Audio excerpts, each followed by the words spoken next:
Well, guys, I am beat up and sore. Went for a sled ride yesterday, and we went for a good ride all day. Drove about 2.5 hours to get there. Rode all day out in the hills and the bushes, and I mean, I'm too old to do what those young guys are doing, but really disappointed in my Arctic Cat snowmobile, and I'll show you why. This is the way I had to ride it for the last 30 miles. No suspension at all. I started out fine. I had the rear shock pumped up. Like, it's got these Fox float shocks on here, and they're coming off. I hate those things. I don't know why Arctic Cat even puts them on there. I don't know who would want that shit. It's just, it rides so rough. Maybe the young guys want them, I don't know, but look at that. That thing has got no suspension at all. It's just rock solid. And that pissed me off. That stupid pump there. I started out, had 150 pounds in that rear shock, so it was riding kind of stiff, so I dropped it down to like 120.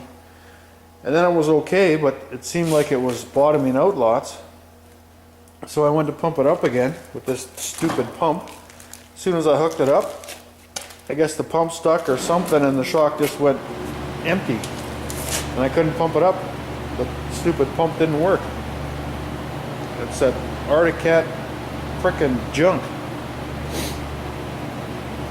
So I want to get rid of those Fox shocks. That is just retarded. I didn't even, I had the cover on the sled going there because it was kind of wet out, and it was really mild out yesterday, so it was kind of wet, and I didn't want to get the sled dirty. On the way home, I was so pissed off with this thing, I didn't cover it up, and she's all dirty, and I don't care because I'm just mad at this thing. You can see the front shocks, how much travel there is here. That's as far as they went, and I dropped those down. I mean, and the darting, the thing is, my arms are just sore from trying to control this thing. It's you know, in the deep snow, really awesome machine. If the suspension is there, the thing just walks out of the deep stuff, and lots of power and everything. But I got to do something with this thing if I'm going to continue to ride it, because it just darts so bad, and the shocks are terrible. And you know, you can.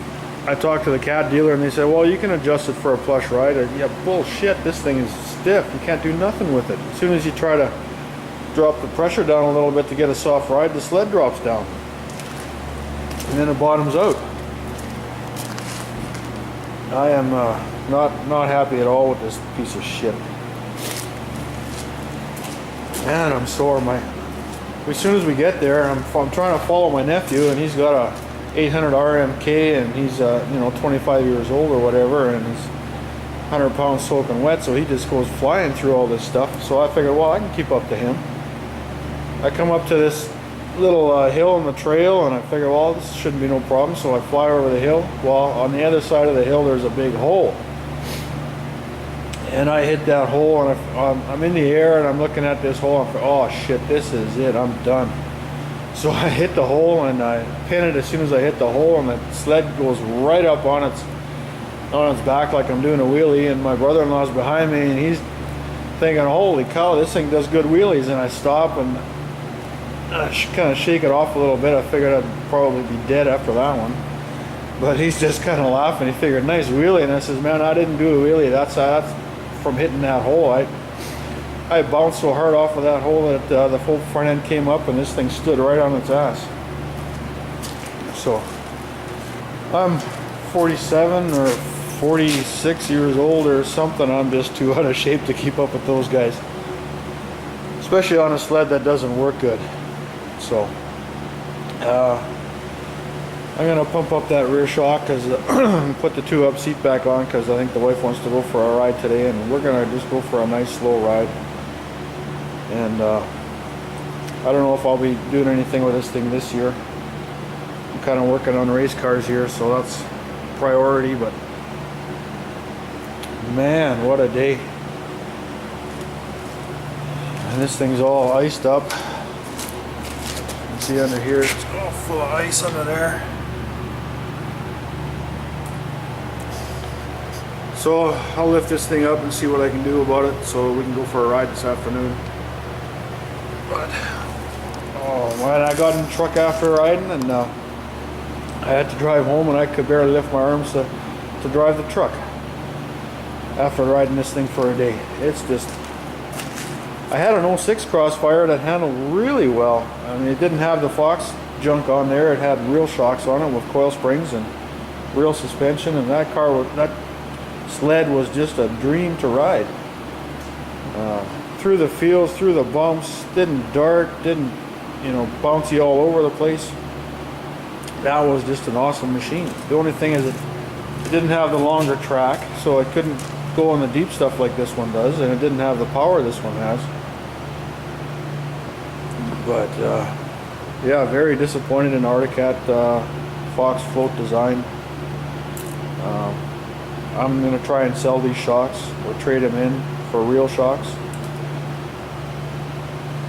The only problem is the rear skid is designed to run with that shock only, that has no springs on it at all. So I don't know what it's going to cost to switch it over, so that's kind of why I'm going to leave it for this year. And for next year I'll get this thing working good. It's an awesome machine except for the suspension. And Arctic Cat, you guys really need to do your homework because this thing sucks.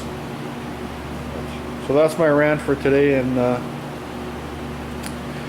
I'll get back on that engine. I got the main bearings rolled in there, so I just got to put the pan on it and put it back in the car. But man, look at the ice under that thing.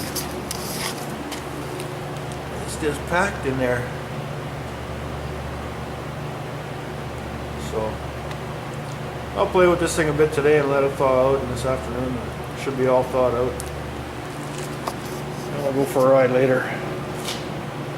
We'll see you guys later.